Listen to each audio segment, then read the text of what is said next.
Boy, oh boy, are we off to a hot start in January here, folks. So, for a long time, I've tracked the trends of basically 100 hot tech companies, their valuation multiples, their efficiency metrics, what's making them tick behind the scenes. And so, I'm expanding that to now cover the private markets.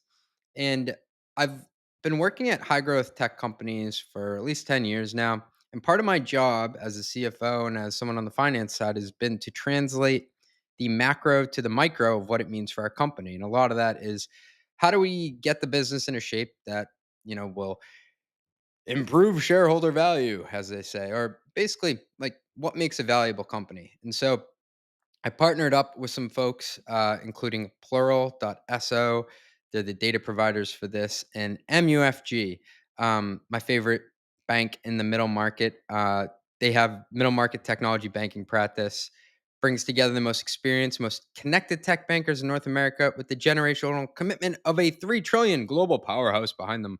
From pre-IPO startups to scale public companies, this team is structured to help your company keep pace with lending solutions, strategic advice, and risk management products tailored to tech CFOs. And Bob Blee, group head, wants me to talk about the private markets here and the trends we're seeing. You can actually email him. It's bblee at us.mufg.jp. So let's get into it. Valuation, hiring, layoffs, couple sector specific highlights coming your way. We're going to check in on foundational models, fintech, and autonomous driving. And I've also been, I've been obsessed. I've been going down some rabbit holes on DataBricks, Anduril, and Canva. And fundraising, some rounds that you should know about at the old water cooler. And execs. So private tech companies usually bring in gray haired stallion CFO to take them public right before it happens, usually about 18 months before. I think Snowflake actually only brought Mike Scarpelli in about 6 months before. But nonetheless, that's a leading indicator that something's about to go down, as young Jock would say. It's going down. So let's kick it off with the leaderboard here. The most valuable private tech companies. SpaceX officially overtook ByteDance, TikTok, as the most valuable private tech company in the world. And so this latest milestone doubled the company's valuation to $350 billion. And so we knew that launching rockets was worth a lot. Apparently, catching said rockets is worth twice as much. And so there are currently three private tech companies, three above 100 billion in valuation. SpaceX 350, ByteDance 230, OpenAI 164 billion. And so for reference, the following public tech companies currently traded enterprise values below 100 billion. These are household names, folks. PayPal, CrowdStrike, Coinbase, DoorDash, Airbnb, and Datadog, all below 100 billion. So that just puts it into context of how big and valuable these companies are. And I'm actually starting to think that companies are going to stay private longer because, and not that that's a hot take or anything, but like I do think that the markets are moving to a place where there'll be enough liquidity um, that you can keep shareholders and employees happy, and you won't have the public scrutiny of if you're burning too much cash, if you want to, revamp part of your go-to-market strategy.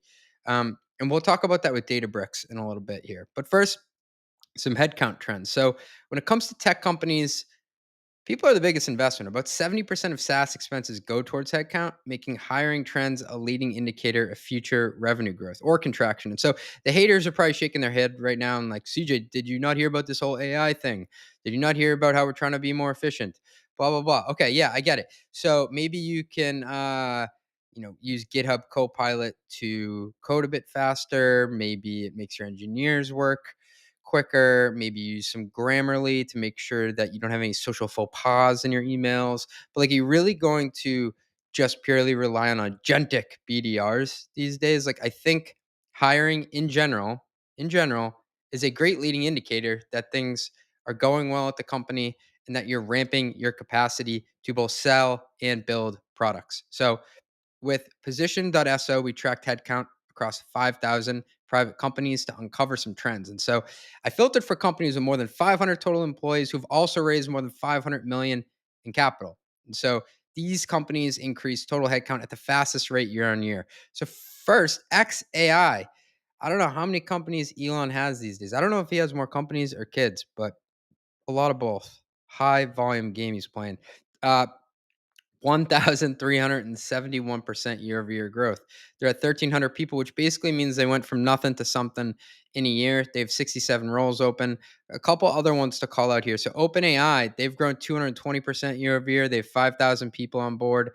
Anthropic, they grew 180% year-over-year. They have 1,000 butts and seats. And I'll also call it Ramp because they're the fastest growing fintech company from a headcount perspective. They grew headcount 77% year over year, to clocking at 1,400 people. And then Wiz, who everybody thinks after turning down that big offer from Google that they will go public later this year, they have 2,000 people on board and grew headcount 73% year on year. Sharpest decreases to headcount. Who is pulling back? Gainsight, Klarna, Flexport all slashed headcount by 15% year on year. Gainsight, I mean, they're owned by Vista Equity Partners. They're under pressure to prioritize efficiency. Kind of get that part. Klarna, remember like 2 quarters ago, their CEO was bragging that they terminated Salesforce and Workday contracts under the guise of AI adoption. But I mean, like, I look at it, you're effectively downsizing, dude. You're effectively downsizing. And you also don't get style points for creating things that are outside of like your technological wheelhouse. A payments platform that's deploying engineers and spending money, even if you say AI is more efficient, you still have to spend money to build these things. And you're creating an HRS from scratch in a CRM. Ooh. Flexport, CEO Ryan Peterson, he returned to trim headcount. He even rescinded 75 job offers just before start dates. That's a tough look. Um, I want to check in on some sector specific highlights. But before I do, if you could just, be my friend here and two things. Hit follow and give me 5 stars. I hate when guests say that. I almost never listen, but I hope you actually listen to me here. I'm clocking in on a Sunday, okay? I just took a break from playing with Legos with my daughter to do this read. And I'm gonna go back downstairs and we're gonna go make snowmen out of Play-Doh. But before I go do that, before I finish whatever I was doing and lost track of, you could give me 5 stars. I would really appreciate that. Foundational model. So this one blew my mind. So the leading 5 private AI companies, that's OpenAI, Anthropic, XAI, Mistral AI, and Cohere.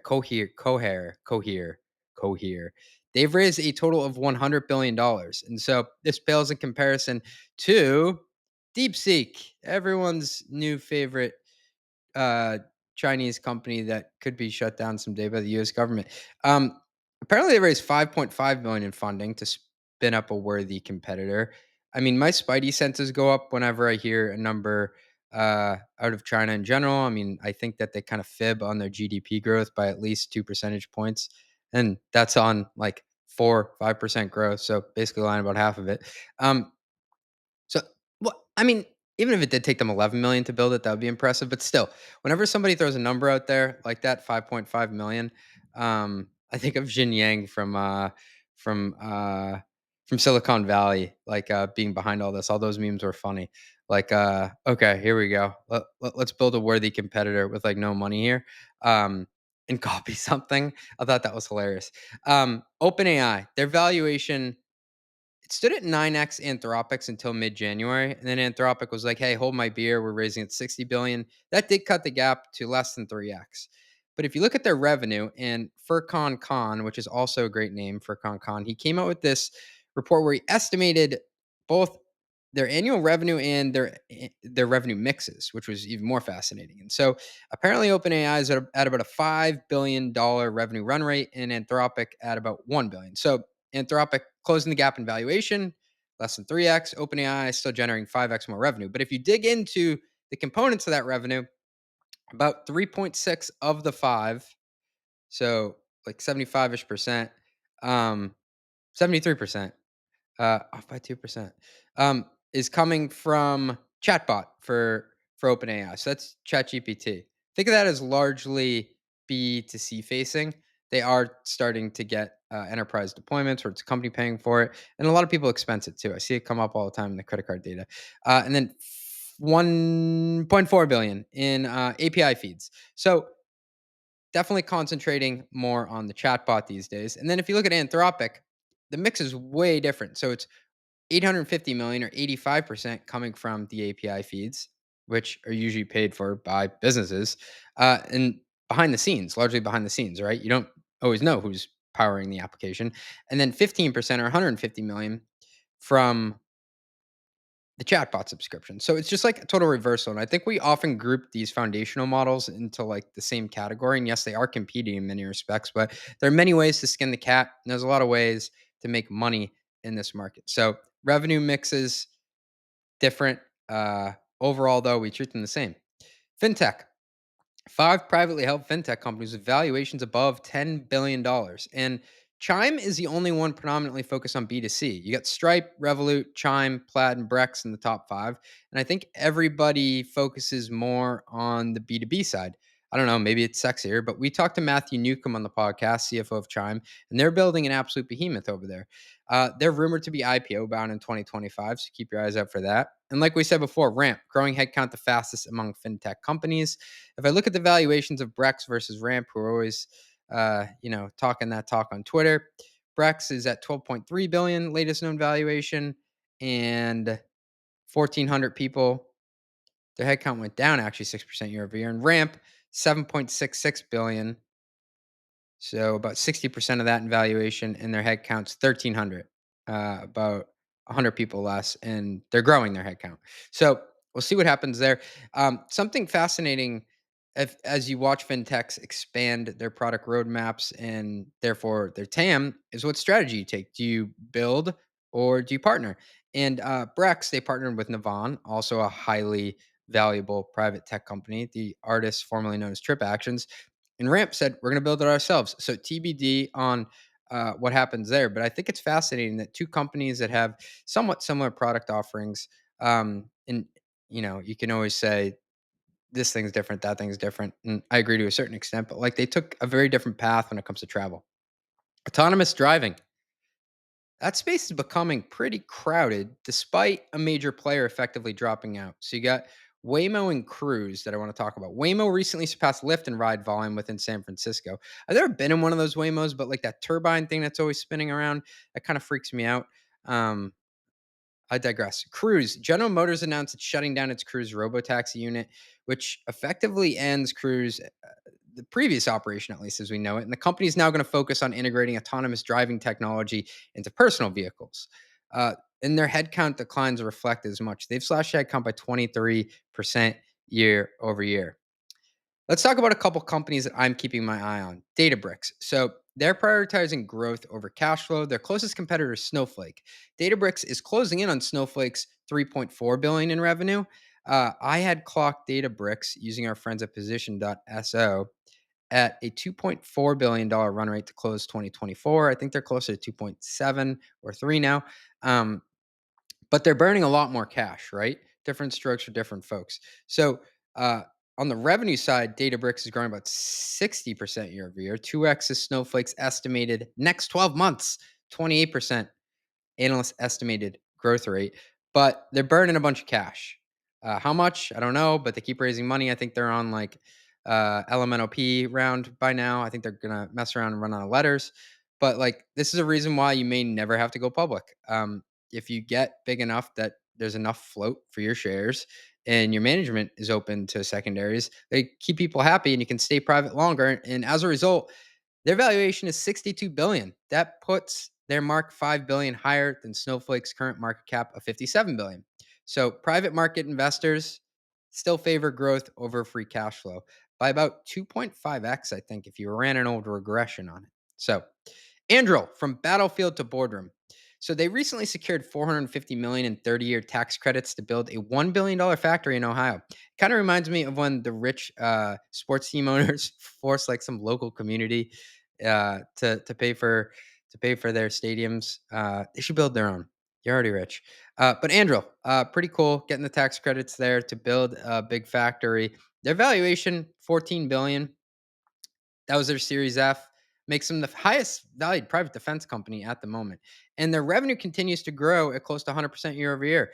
They're selling a lot of those autonomous submarines, I guess. They got that Lattice software system underlying everything they do, which is helping them compete with the primes. I believe there are five primes, so Lockheed's of the world. I read a book about Lockheed. What a fascinating company.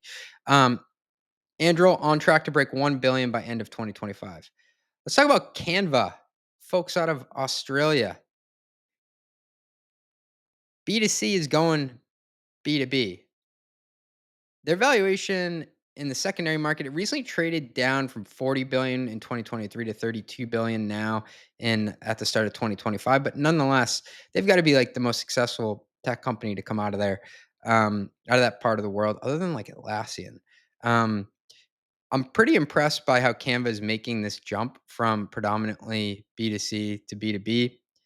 They're rumored to be doing 2.5 billion in run rate revenue to close this year. So they're crushing it. Notable rounds this month that you want to know about. So we talked about OpenAI. They put 6.6 billion more in the bank for a rainy day to take them to 164 billion valuation post money. That was around January 14th. Anthropic, they raised $1 billion. Like I said, taking them to 60 billion. That was around January 23rd. They did that. But a couple you haven't heard of, or they just don't get the same airspace. Helion Energy, clean tech company building fusion generators. Probably looks like that thing on the top of a Waymo car. They raised 425 million to surpass 5 billion in valuation. I could have used a fusion generator during the last storm here in Florida. Travel Perk, corporate travel and expense company, raised 200 million to double their valuation. And Synthesia,